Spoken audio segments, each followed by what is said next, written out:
అష్టదరిద్రాలలో ఆకలికి మించిన దరిద్రం లేదు. అలాగే స్వర్గ సుఖాలలో నిద్రకు మించిన సుఖమూ లేదు. ఒక్కసారి భయం వేసింది తనకు. గుండె జారి గొంతుకలోంచి బయటకు వస్తున్న భయం. ఇదేంటి, నీడ ఎక్కడా కనిపించడం లేదు? భూమి మీద నీడ పడని ప్రదేశం అంటూ ఉంటుందా?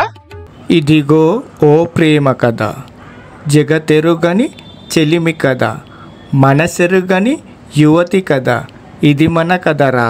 నమః శివాయ, నమః శివాయ, నమః శివాయ.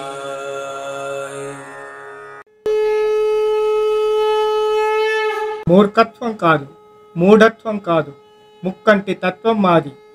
మేము హిందువులం.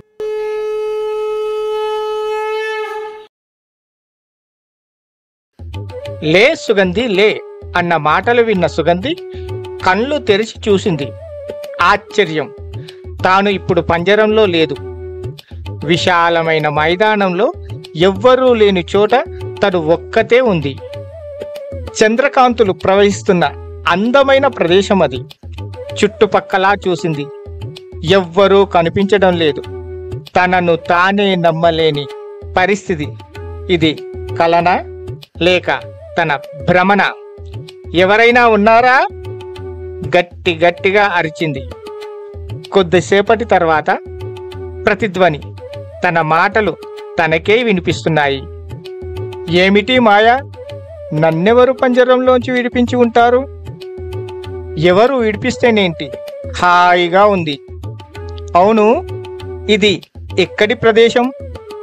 ఇంతకు ముందు నేనెప్పుడూ ఇక్కడికి వచ్చిన గుర్తు లేదు. ఈ ప్రదేశం ఏమై ఉంటుందబ్బా? తనలో తానే అనుకుంటూ ఆ ప్రదేశాన్నంతా తిరగసాగింది. కొంతసేపు అలా తిరిగిన తర్వాత ఒక చెట్టు మీద కూర్చుంది సుగంధి. తిన్నగా వస్తున్న గాలికి చెట్ల ఆకులు కదులుతున్న చప్పుడు కూడా తనకు స్పష్టంగా వినిపిస్తుంది. ఇంత నిశ్శబ్దమా? మనుషులు, జంతువులు, పక్షులు ఏమీ నివసించని ఈ అందమైన ప్రదేశం ఒకటి ఉంటుందని నేనిప్పటి వరకు ఊహించలేదు.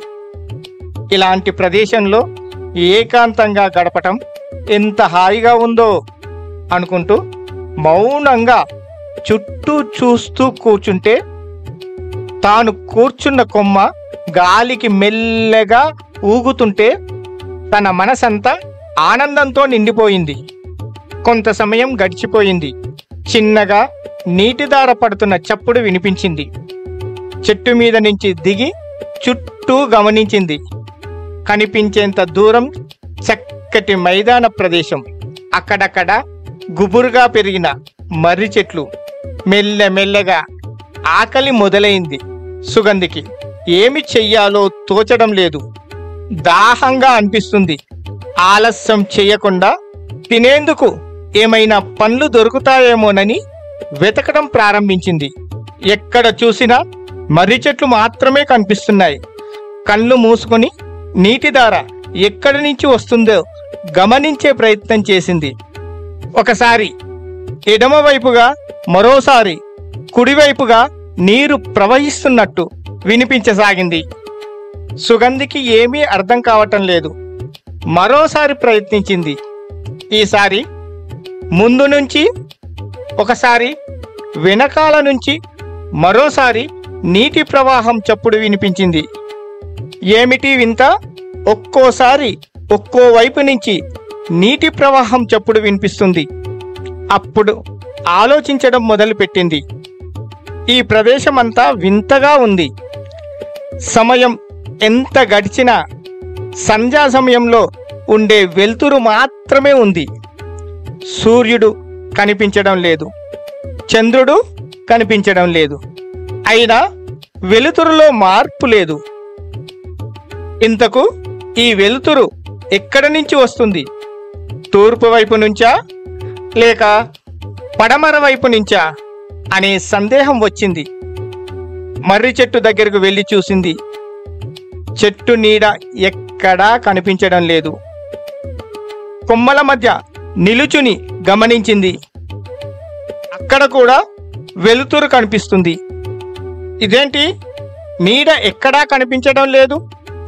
భూమి మీద నీడ పడని ప్రదేశం అంటూ ఉంటుందా అని ఆశ్చర్యం వేసింది సుగంధికి. నేను నిలుచున్న చోట నుంచి తూర్పు పడమరలను ఎలా గుర్తించాలి? సూర్యుడే ఉదయించని ప్రదేశంలో చంద్రుడెలా ఉదయిస్తాడు? వీరిద్దరి వెలుతురు పడని ప్రదేశంలో పచ్చటి మైదాన ప్రదేశం ఎలా సాధ్యం? అనేక ప్రశ్నలు మనస్సును, మెదడును తేనుపట్టుపైన ఈగల్లా మెదులుతున్నాయి. సమయం గడుస్తుంది, అయినా తెలియడం లేదు. ప్రస్తుతం స్తంభించిన కాలం మాత్రమే తన కండ్ల ముందు ఉంది. ఆకలి వేస్తుంది, అయినా తీరే మార్గం కనిపించడం లేదు. దాహంగా ఉంది, నీరు కనిపించడం లేదు. ఎటు చూసినా ఒకేలా కనిపిస్తుంది. ఈ ప్రదేశాన్ని నరకమనాలా అంటే కుదరదు. ఎందుకంటే విశాలమైన పచ్చటి గడ్డితో కూడిన మైదానం. పోని స్వర్గమనాలా అంటే అది కుదరదు. ఎందుకంటే అన్నీ ఉన్నట్టే అనిపిస్తున్నాయి, కానీ ఆకలి తీరే మార్గమే కనిపించడం లేదు. అష్టదరిద్రాలలో ఆకలికి మించిన దరిద్రం లేదు. అలాగే స్వర్గ సుఖాలలో నిద్రకు మించిన సుఖమూ లేదు. ఈ రెండు ప్రతి జీవికి అవసరమైనవే. అలాగే అర్హత లేకుండా అధికారాన్ని అనుభవించేవారు, సహాయం చేయకుండా పుణ్యాన్ని కోరుకునేవారు, రహస్యంగా పాపాన్ని చేసేవారు ఇలాంటి ప్రదేశంలోకి విసిరివేయబడతారు. దీనినే త్రిశంకు స్వర్గం అంటారు.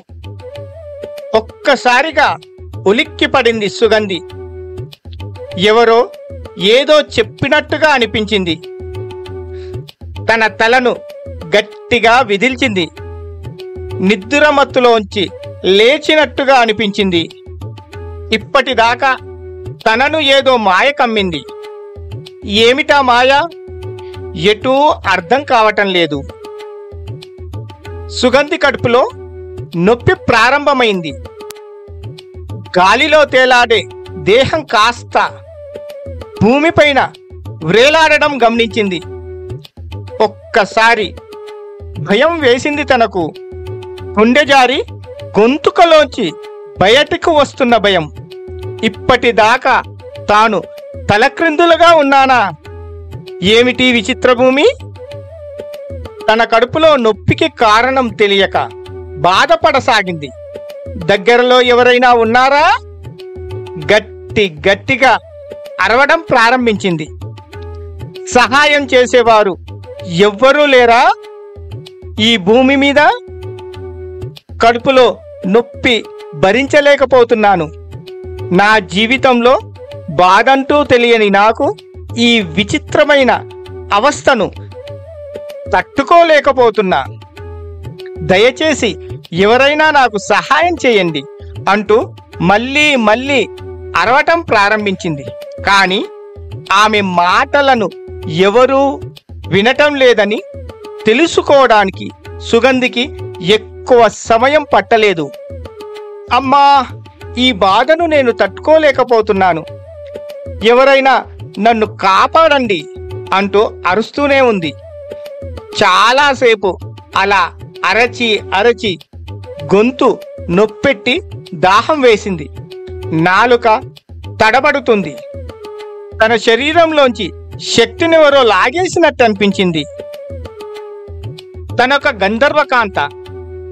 తన శరీరం ఎప్పుడు అమృతమయంగా ఉంటుంది. బాధ అంటే ఎలా ఉంటుందో కూడా తెలియదు. అలాంటిది ఇప్పుడు తన శరీరంలో బాధ పుడుతుంది. అంటే అర్థం తనకున్న శక్తులు తను కోల్పోయానా? అదెలా సాధ్యం? ఒక్కసారి తన అనుమానం తీర్చుకునే ప్రయత్నం చేసింది సుగంధి. కానీ తనకు ఓపిక లేదు. ప్రస్తుతం తను ఉన్న పరిస్థితిలో దాహం తీర్చుకోవాలి. ఎలా అని ఆలోచిస్తూ జారి భూమిపైన పడింది. అలా పడ్డ తనకు నీటిధార చప్పుడు ఎక్కువగా వినిపించింది. తన చెవిని భూమికి ఆనించి నీటి చప్పుడు ఎటువైపు నుంచి వస్తుందో వినే ప్రయత్నం చేసింది సుగంధి. చాలా దగ్గరగా నీరు ప్రవహిస్తున్నట్టు అర్థమైనది. మెల్లమెల్లగా ముందుకు నడుస్తూ అక్కడక్కడ భూమిపైన చెవిని ఆనించి నీటి చప్పుడు వింటూ కొంత దూరం వెళ్ళింది సుగంధి. తన కళ్ళ ముందు ఒక అద్భుతం కనిపించింది సుగంధికి. అది చూసి ఆశ్చర్యంలో మునిగిపోయింది. తను కల కనటం లేదు కదా అని మనసులో అనుకుంది. మానవ లోకం ఇది మాయాజాలం మది గాయపడిన హృది కార్చిన అమూల్య చరితం ఇది.